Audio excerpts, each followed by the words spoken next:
So, today we're going to talk about something really powerful, this idea that spirituality can be like a light that cleanses us from the inside out, helping us find some real peace and meaning in our lives. Let's dive in. You know how it is, right? Life is just nonstop. It's loud, it's busy, and honestly, it can be pretty overwhelming.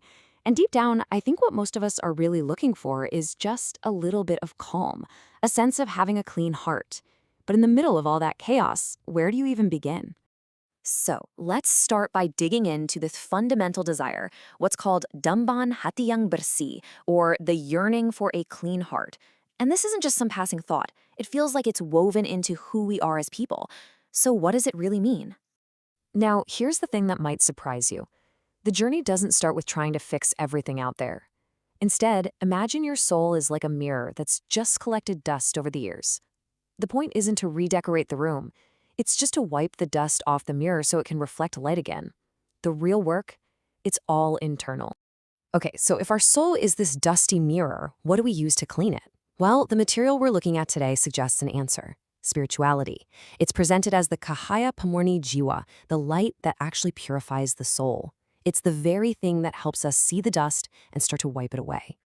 And what are we really talking about when we say spirituality here? It's about a shift in consciousness.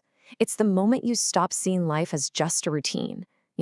Wake up, work, sleep, repeat, and start seeing it as a meaningful journey, a journey back to a divine source. All right, so this all sounds great in theory, right? But how do we actually do it? This is where it gets practical. Our source lays out a really clear framework of 5 key steps we can take to move towards that inner purity. So here they are. First, self-awareness. Then, remembrance and prayer. Third is the purification of the soul. Fourth, inner integrity. And it all leads to the 5th step, love and empathy. Let's break each one of these down. Okay, first up, self-awareness, or kesadarandiri. You can think of this as the foundation for everything else. It's the starting block for building a truly clean and conscious character. Without this, nothing else really works. And listen, this isn't about beating yourself up or being paranoid. Not at all. It's a much simpler, more powerful idea. Just realizing that our actions, our thoughts, our words, they all matter. Once we really get that, we just naturally start to move through the world with a bit more care. Let's move on to step 2, remembrance and prayer, or zikr and dua. Now, if self-awareness is realizing the mirror is dusty, then these practices, well, they're the water and cloth you use to gently wash it clean. And we're not just talking about going through the motions here. It's way deeper than that. This is an active process. These moments of connection are meant to literally calm our minds, cleanse our hearts, and give us the spiritual strength we need. Next up, we have what's called Tazkiyatun Nafs, the purification of the soul. This is the active, ongoing work. It's like being a gardener for your own soul, where you're consciously trying to grow virtues and pull out the weeds. And I absolutely love this point because it flips a common idea on its head. So often, we think of things like holding back anger or being patient as signs of weakness, but this framework says, no way. True strength isn't about being the loudest or the most aggressive. True strength is the discipline it takes to cultivate gratitude, patience, and trust. Now that is real power. Step 4 is a big one. Inner integrity, or integritas batan. And it really all boils down to one simple question. Who are you when nobody is watching? I mean, think about it. It's pretty easy to be honest, when you know your boss or your friends are looking over your shoulder. But the real test of character, of integrity, is what you do when you're all alone.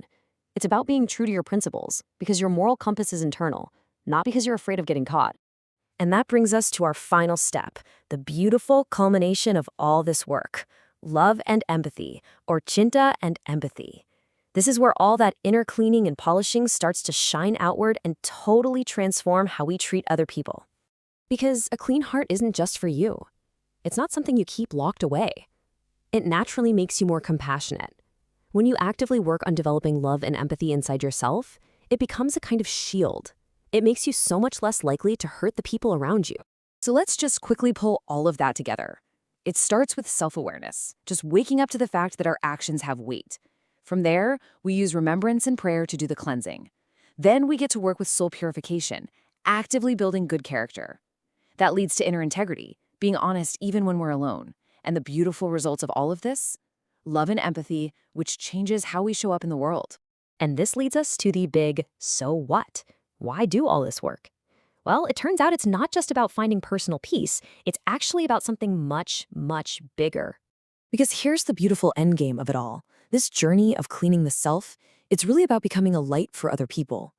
A person with a clean heart doesn't just feel better inside. They actually radiate a kind of warmth and peace that positively affects their family, their friends, their community, and the whole world around them. You know, there's this incredible piece of wisdom that sums it all up so perfectly. It says that true success, the real win in this life, belongs to the person who purifies their own soul. So as we wrap up, I'll just leave you with this one thought to carry with you. After everything we've talked about, what kind of light, big or small, are you going to choose to shine in the world today?